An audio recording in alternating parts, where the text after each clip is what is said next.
terrible. I've seen a lot worse. Definitely. I've seen, you know. I've seen a lot worse where they've continued. Yeah, exactly.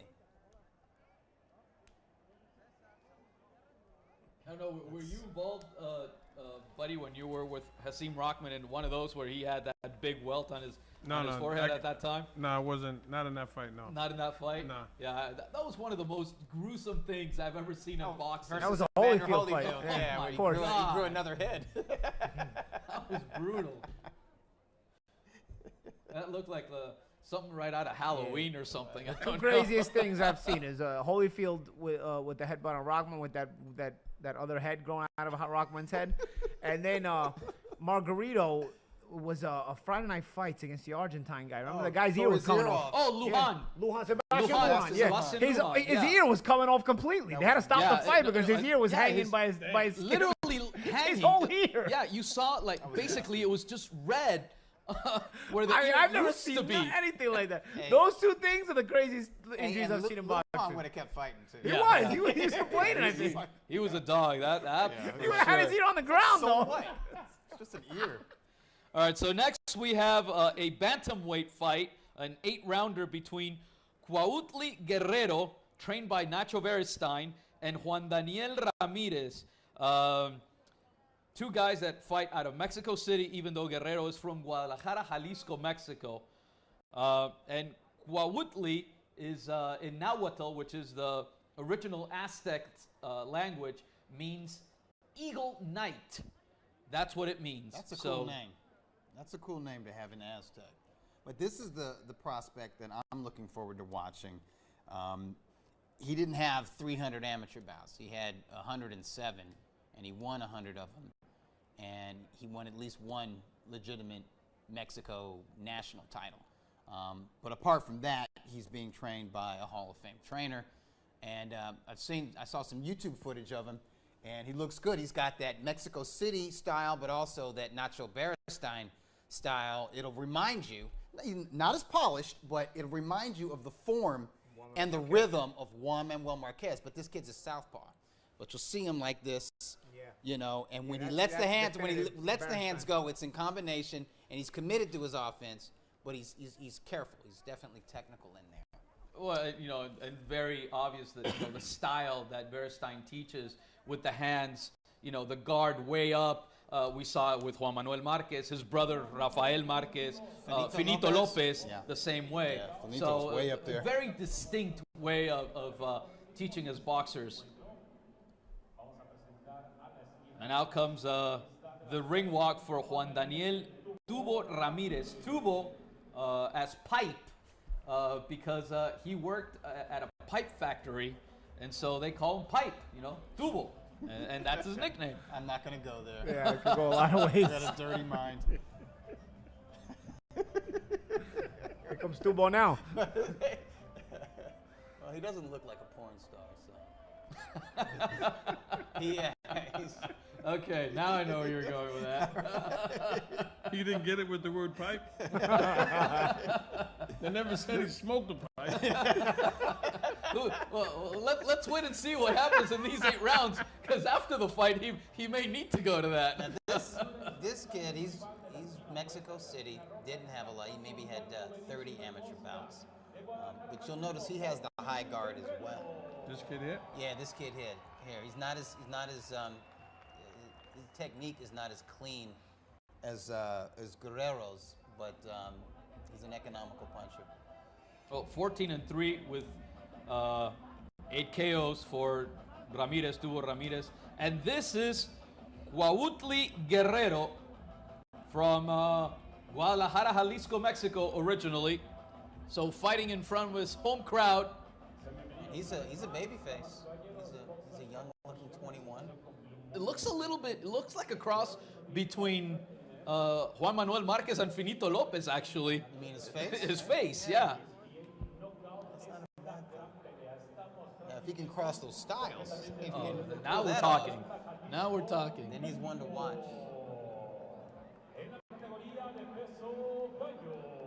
But I'm looking for Beristain in his corner, and I don't see Beristain. So maybe Beristain isn't always with him. He has been in a lot of his fights. Yeah. He actually has been in his corner. Right. Berenstein is getting up there in age. He just had a guy fight in Vegas on the Canelo card. Yes, he did. Berenstein did. Yes, he did. Yeah. And there's Tuvo Ramírez, who, as a matter of fact, his last fight was for the WBO Latino belt. And he said it was obviously his toughest fight till date because of the quality of the opponent.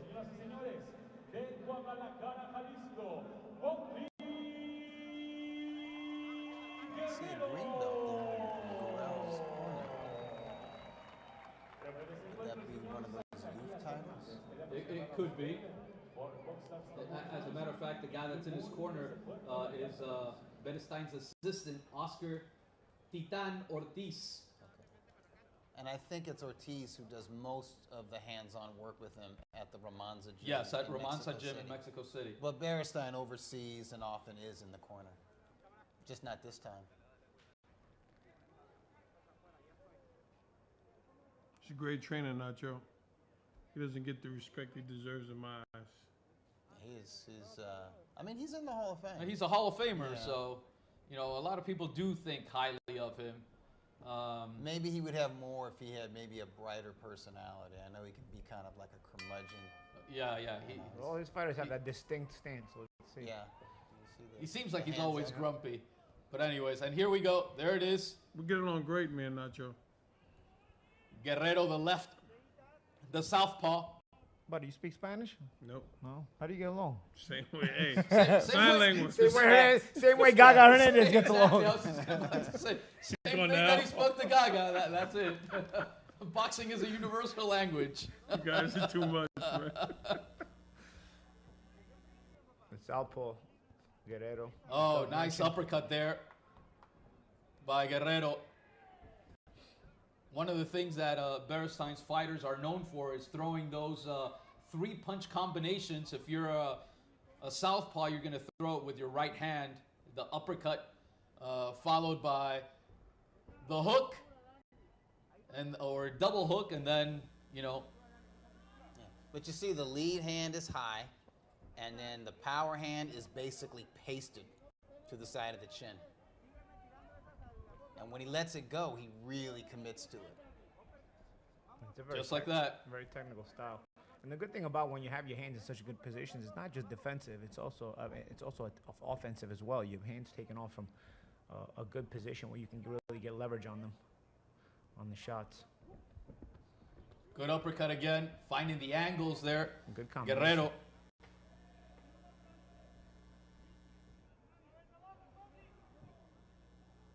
Guerrero, good legs, defensively responsible, but looking to attack, very alert. Ramírez switched to southpaw there briefly. Back to orthodox now.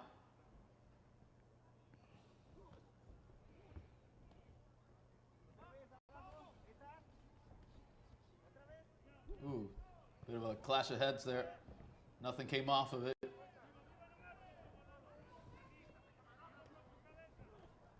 You can see Guerrero, very, very polished fighter. Creative with his punch selection. Good legs, good understanding of his distance as well. This is more believable that he had the 100 amateur fights. Yeah, I mean, as opposed to Lopez, who said he had 320 amateur fights. looks much more polished. Looks like a thinker in there, you know. And like I said, I mean, he understands his distance. I think understanding your distance is something that comes with more and more experience. You know, I never got the sense that Chino Lopez in the last fight had much of an understanding of his distance, or you know, how to leverage his shots at his maximum distance. He wasn't even getting off that many shots, to tell you the truth. On the other hand, Guerrero looks much more enthusiastic, putting in a lot of combinations, but not getting reckless. And he seems to be dealing with the pressure Ramírez is trying to apply. He seems to be handling it well. Ramírez now back in the southpaw stance, so he's looking for answers. Good first round for Guerrero. You can definitely see he's more of a complete fighter.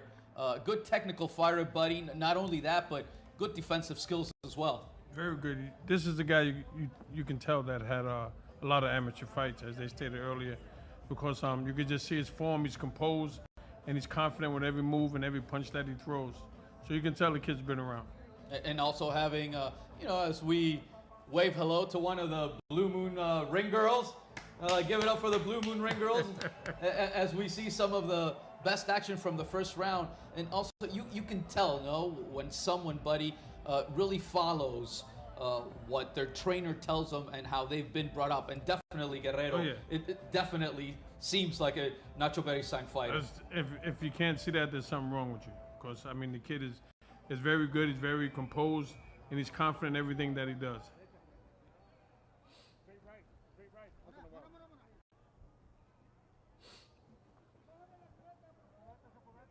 12-1-2 with 6 KOs for Cuahutli Guerrero.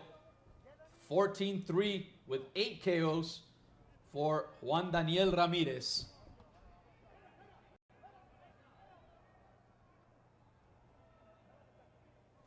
And the referee, Zacarias Hernandez, tells him, be careful, clash of heads, as usually happens between righties and southpaws.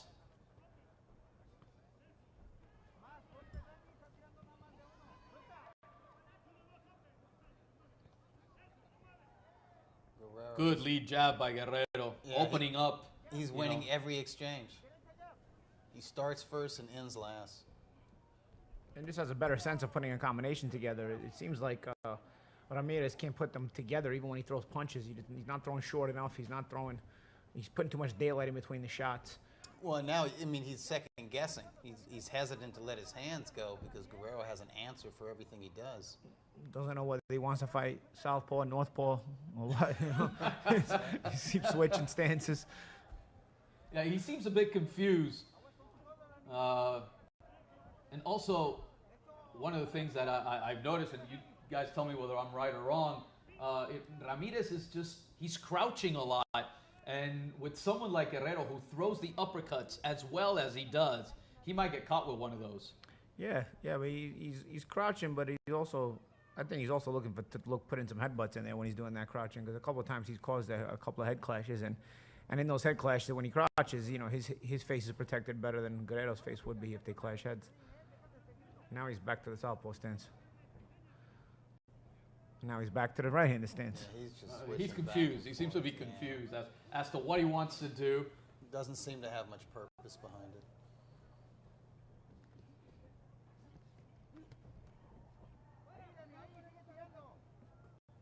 His last 5 fights for Ramírez, 5-2 with 3 KOs, but definitely fighting someone that's much better now. Good exchange between the two of them, going toe-to-toe. I like how composed and comfortable Guerrero is during the exchanges. They don't fluster him at all. A warning to Ramírez for the headbutts. Guerrero's very confident. Very confident in his abilities. Guerrero confident. Ramírez hanging tough. I'll tell you, it's clearly not anywhere near of the talent level of Guerrero, but he's trying. I give him credit. He's got to make some technical adjustments, which I don't see him being able to make. He doesn't. I don't think he has those adjustments to make. But he's trying. Right. Whether it's at a lefty, the right lefty or righty stance, he's looking to put in some shots with some mustard on them. Yeah, he's not quite sure what to do, but he's coming forward. He's like, I'm going to figure something out. I guess got to get close to this guy. Well, Ramírez started boxing at the age of 18. He's 28 years old now, so he had a late start. It shows. Followed in the footsteps of both his brothers, Rogelio, who's now a trainer, only had a record of 1-1 as a pro. So very short career. Also, his brother Fidel, 0-1. Before he called it quits as a pro. Okay, so he's surpassed his brothers. Yeah. he's leading the family legacy. He's got more knockouts than they have wins.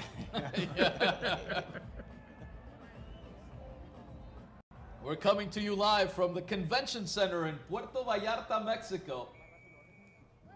I'm sure a bunch of you watching have taken vacation in Puerto Vallarta, one of the new popular spots in Mexico besides Cancun and the Riviera Maya. It looks like a fun atmosphere, too. What do you think the weather's like around this time? Probably, It's really nice right yeah, now. like low 80s, Right. something like that. Because like in summer, it's super hot Oh, and it's humid, super right? hot. Yeah. Right now, probably like high 70s, low 80s. See, now's the time to go. That's right. And with BlueMoonFight.tv bringing some boxing there, it's an extra activity to be able to We do might when be you're down there. ringside the next time we you go. call a card from Puerto Vallarta. I got my passport.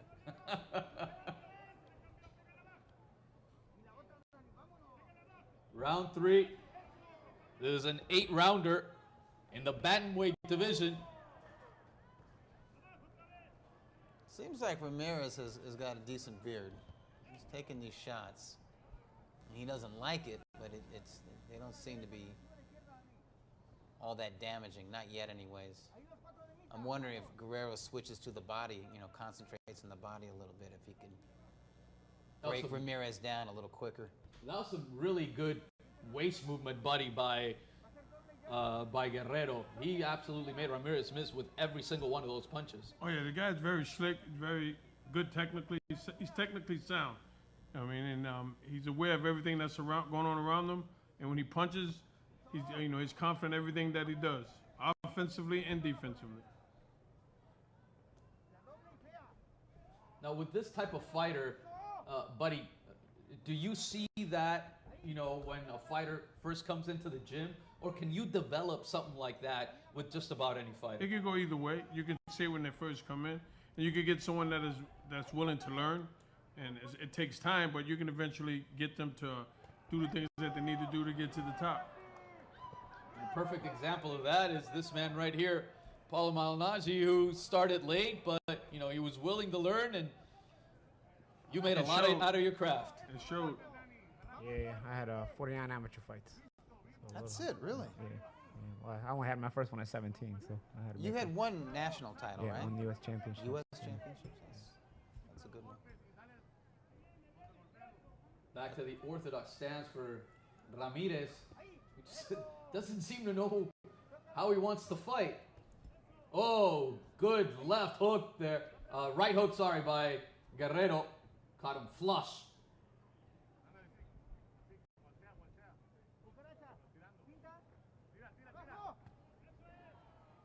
Now Guerrero's starting to go to the body as well.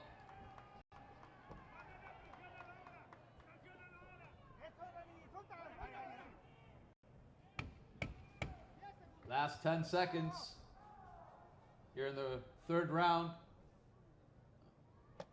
I'm guessing you guys have it the same way, 3-0 for Guerrero. Yeah, it's not a difficult fight to score. Not for lack of trying on the part of Ramírez. Tubo Ramírez needs to find a pipe somewhere in the arena, Exactly. and hopefully he's allowed to use it, because He the way may things need are it going, at the he's end gonna of the need fight. it.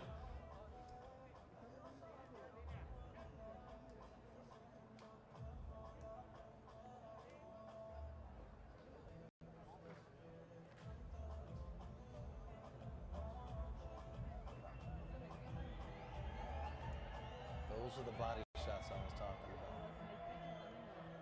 Guerrero's going to get rid of a tough guy like Ramírez. He's going to have to punish that body. He's got to go downstairs, slow him up.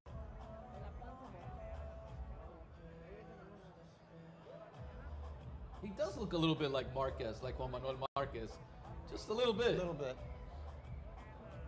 The younger version. But you see what I'm saying? Like, just in terms of the form and Yeah. just the rhythm of when he lets his hands go and the weight distribution, it's reminiscent of Marquez. Well, Both, he both is Marquez one of- brothers. He is one of his favorite fighters. He says that the fighters that he wanted to emulate were Salvador Sanchez, Oh, wow. Finito Lopez, Julio Cesar Chavez, and Juan Manuel Marquez, and Vasily Lomachenko. Oh, yeah. So most of them good technical fighters. He's a southpaw like Lomachenko. Right. Also want to make a mention of all our sponsors. Blue Moon Fight TV, there on the mat. Swerve Media, IRS, Tax Doctors, and Sayer Boxing Equipment. All over Puerto Vallarta, Mexico. Here on Blue Moon Fight Night on BlueMoonFight.tv. This is only our second Blue Moon Fight Night.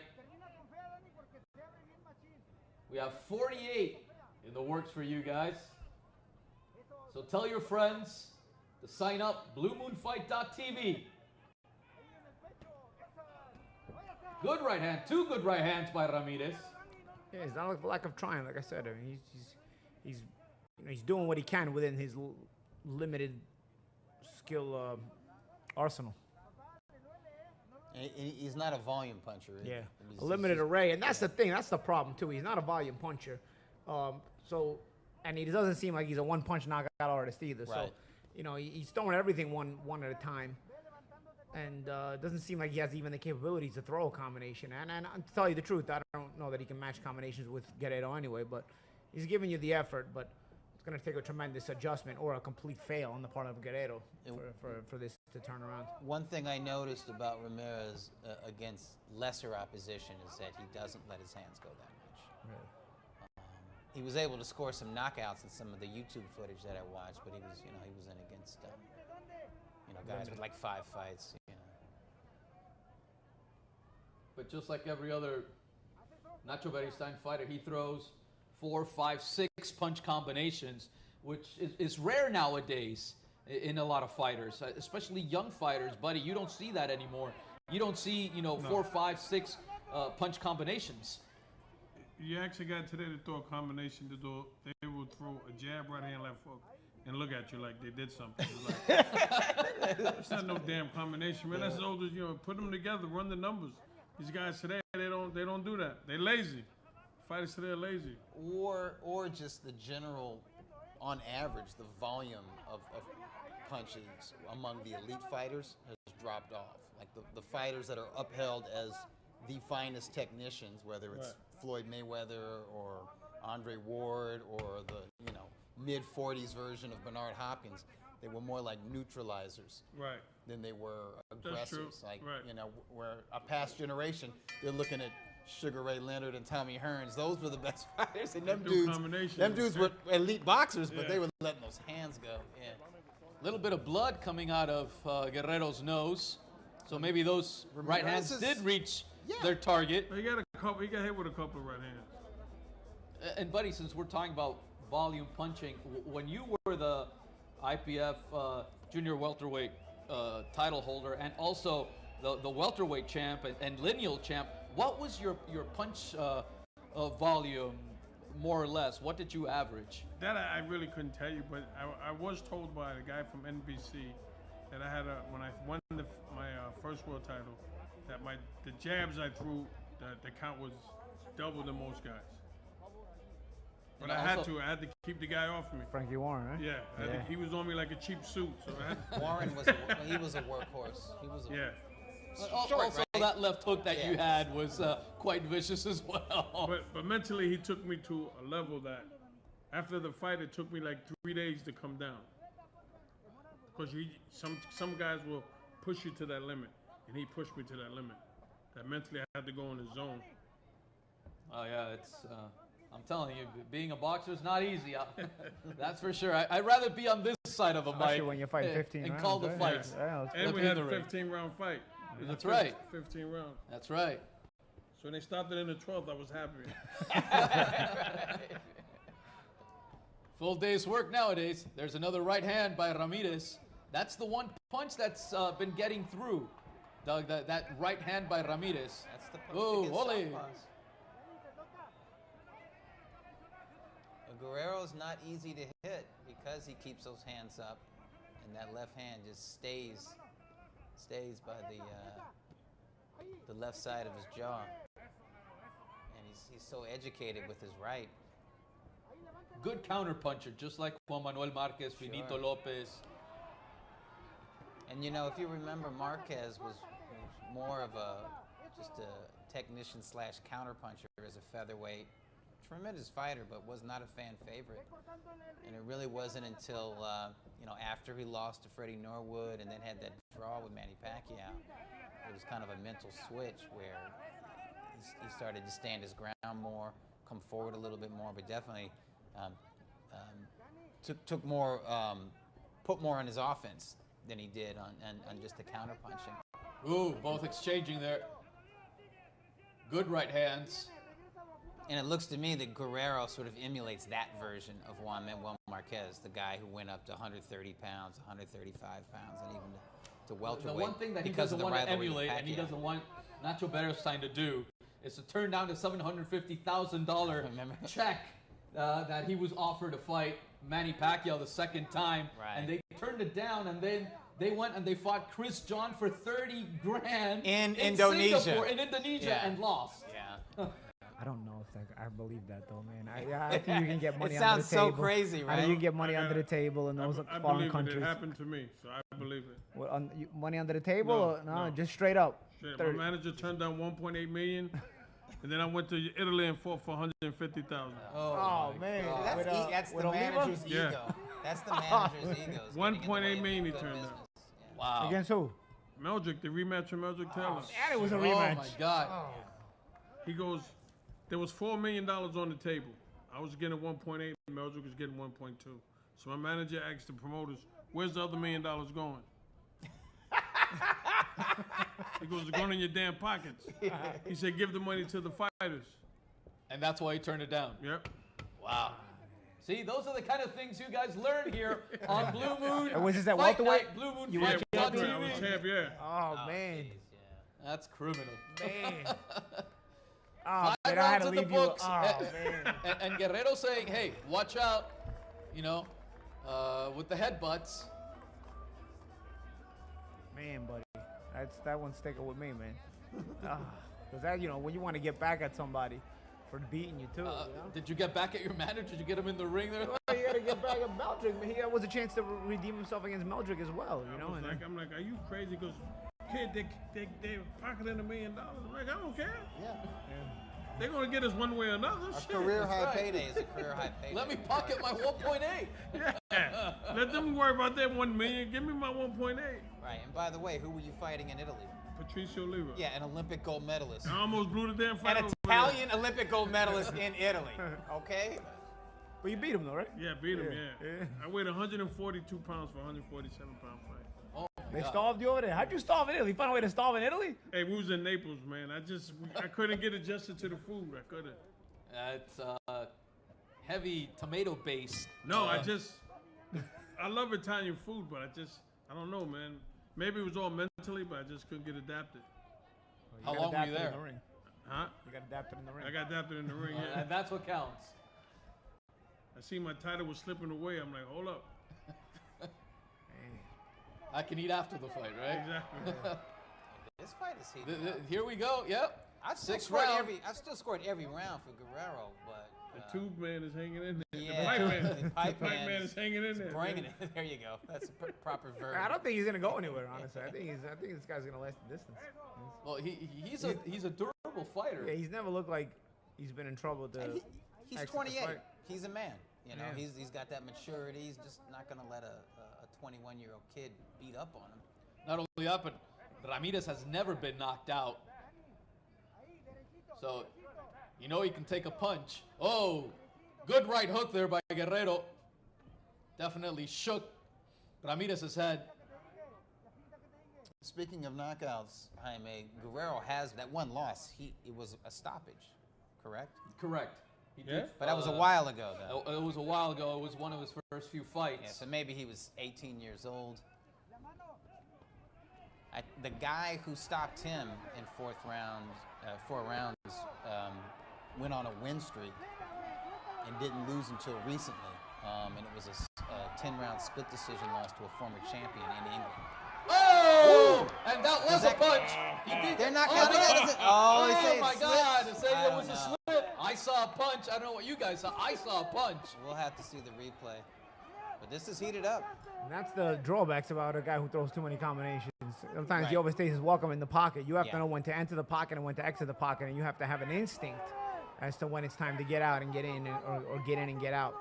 That was Juan He Manuel was- Marquez's problem. Yeah, he was exchanging with impunity for 4 or 5 rounds, so maybe he got complacent. He's like, oh, I can just sit here and throw 4 or 5 punches, and this guy's not going to catch me. I'm not going to get hurt. Sometimes you got to throw 2 and 3 instead of 4 and 5. It's called the overlay for the underplay. Yeah. Yeah.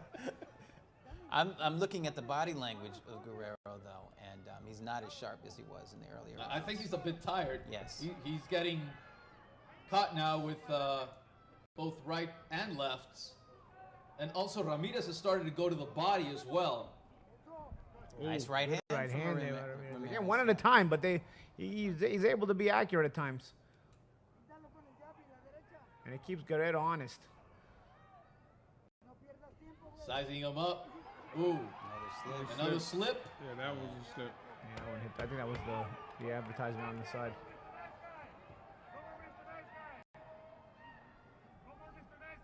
I just got to say it wasn't one of our advertisers that made him trip. A guy like Ramírez is hard to fight, man.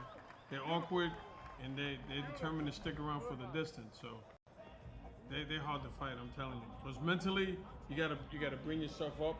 You think you got an easy fight, and when you fight an uphill battle against a guy like that. Sometimes that takes a toll mentally too. Yeah. Not only physically, but mentally. I want to see a replay.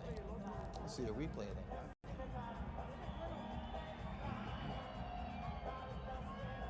Here we go. They were in the corner, and Guerrero was having like the best part of that exchange. He got hit with a right hand. He did get hit with a right hand. His left foot did slip out from him, but it slipped out on a punch. Good right hand to make your foot slip. Exactly. I believe it. Easily. Without a doubt.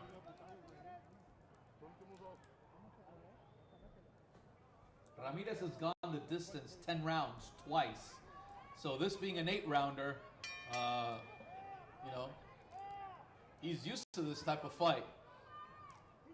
And he doesn't look uncomfortable in any way. He may be behind on the scorecards, but he's comfortable in there, and he's making Guerrero work. Another right hand. Yep, another right hand there by Ramirez, and it's a good experience fight for Guerrero. Good short uppercut there by Guerrero. Makes Ramirez take a step back, right back at him.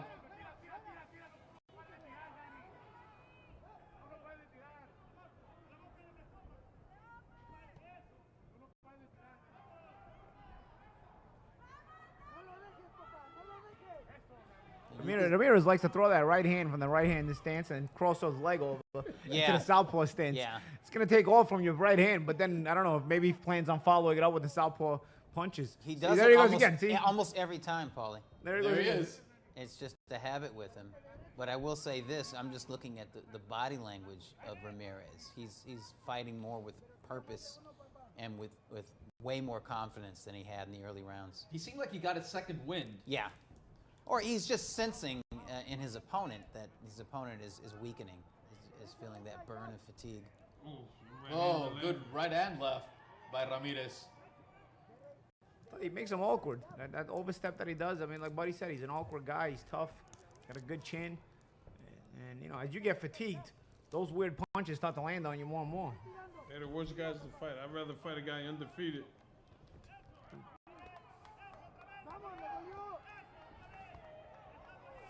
Good body blow there by Guerrero.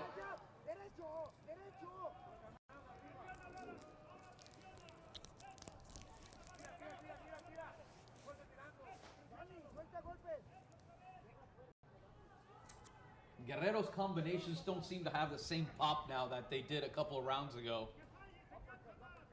Yeah, learning fight for this guy too. A young guy. And that experience, good body shot there by Guerrero, but overall. He's just getting caught more. He wasn't getting caught at all in the first 3 or 4 rounds. Now he's getting hit, especially with that right hand. And these are the uncomfortable moments that, you need your prospect to go through, and you hopefully, he doesn't lose the fight. I think Guerrero's comfortably ahead, so he'd have to be knocked out or dropped a bunch of times to lose the fight. But right.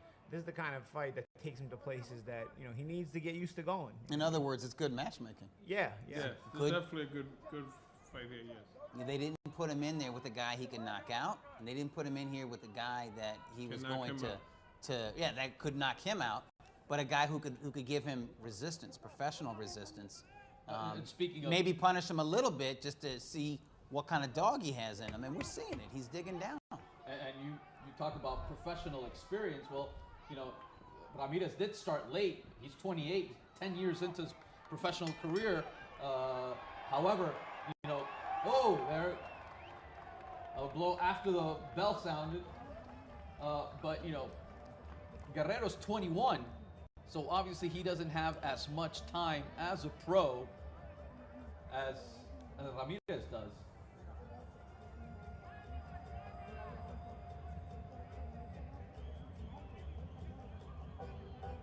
And there in the corner of Ramirez is Rogelio Ramirez, his brother.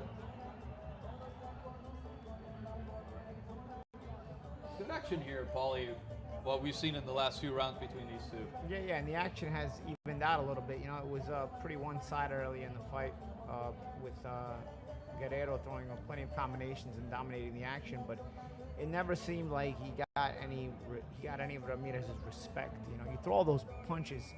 If you're gonna be that active, it looks you give the impression that you're trying to bully your opponent. So when you come up with that attempt to bully your opponent, now you got to kind of hurt him. You know, you're not trying to outclass him. I remember I wasn't known as a guy with a lot of power, but I would basically try to outclass you and, you know, try to make you understand that you weren't on my level.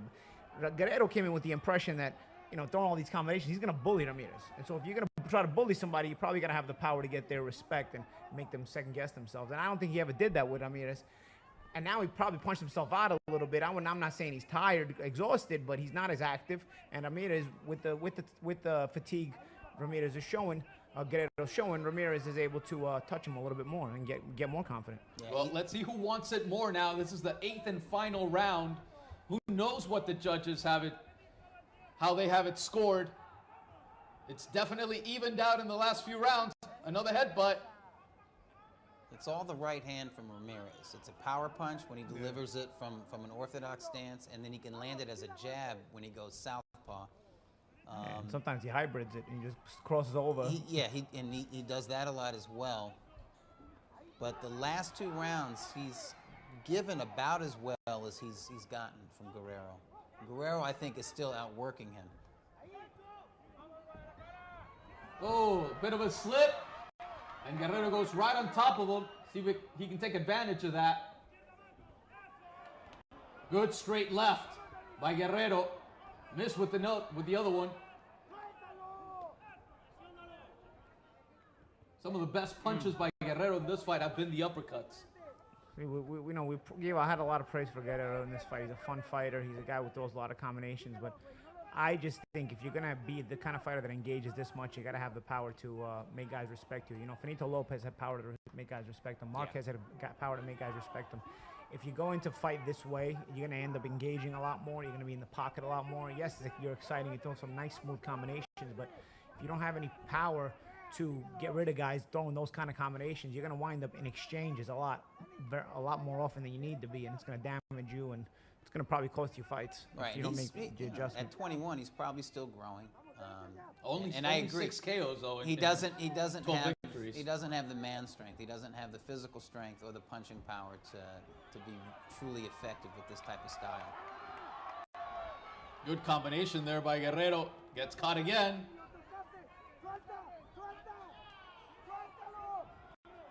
Well, both guys are going to definitely feel it tomorrow that they were in a fight. I like that Ramírez is trying to press him hard in these final 30 seconds. Because Guerrero landed some good shots and expected to get some respect. Ramírez is like, I'm going to keep punching. And now it looks like Guerrero was a little bit trying to run the clock out. Good, entertaining fight. Cuahutli Guerrero and Juan Daniel Tubo Ramírez. Both guys earned their money. Sure did. Absolutely did. And that's why the fans get up and you hear the applause.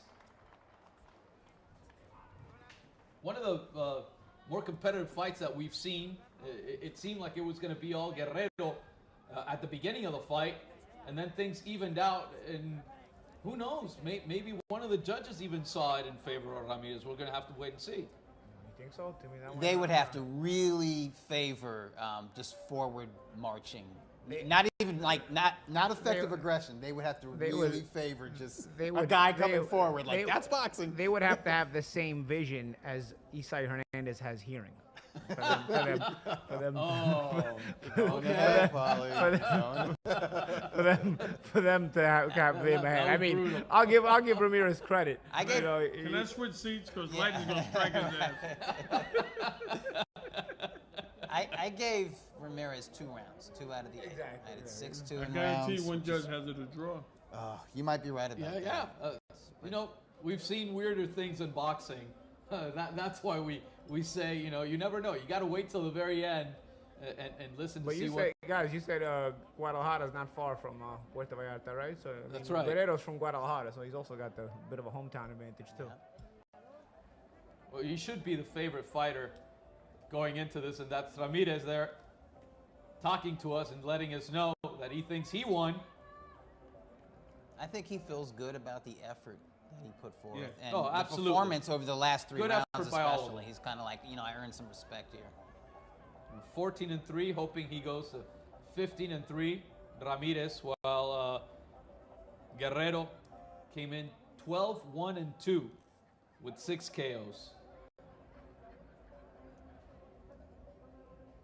It's been a fun night of fights from Puerto Vallarta here on BlueMoonFight.tv. We've got 2 more fights for you. Our co-main and our main event. Our next fight is the ladies take the stage. Lourdes Pequeña Lulu Juarez,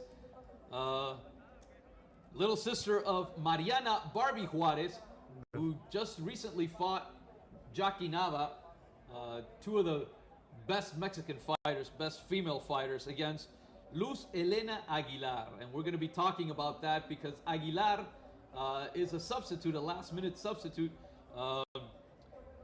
Esmeralda Moreno was supposed to be fighting. But let's listen to the official announcement.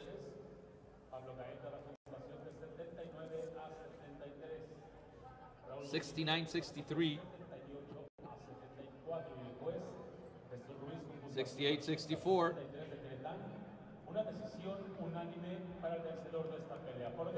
Couldn't really hear that last one. Those are weird scores. That's like not even an 8-rounder. That's Yeah, like that's like through 7 rounds. Or maybe I just didn't hear it right. But there you go, unanimous decision in favor of Cuahutli Guerrero. So he improves to 13-1-2. Hard to listen to the ring announcer.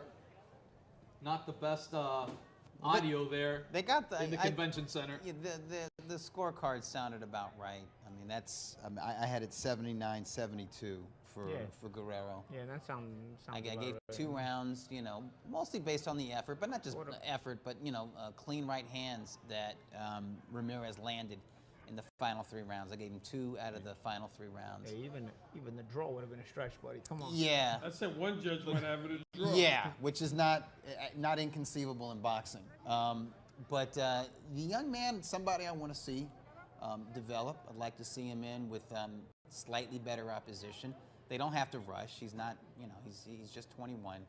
But who knows if they can get this kid up, you know, around, you know, 20, 21, 22 fights. Maybe we'll see him, you know, cross the border and fight here. I love his style, obviously. It reminds us of famous fighters. But I think Paulie made a good point that he really does not have the physical strength and the punching power to really pull that off against a higher level of opposition, seeing as he struggled in the final 3 rounds here. And obviously, most of Nacho Berissain's fighters, you know, they get a chance because they know, you know, promoters know what type of fighters Nacho Berissain has, and so they'll give him a chance. But, you know, we'll see if he packs a little bit more punch in his next few fights. He definitely doesn't have the punching power of Juan Manuel Marquez, Finito Lopez, Rafael Marquez. The style is there, but he needs to be polished. So now we're waiting for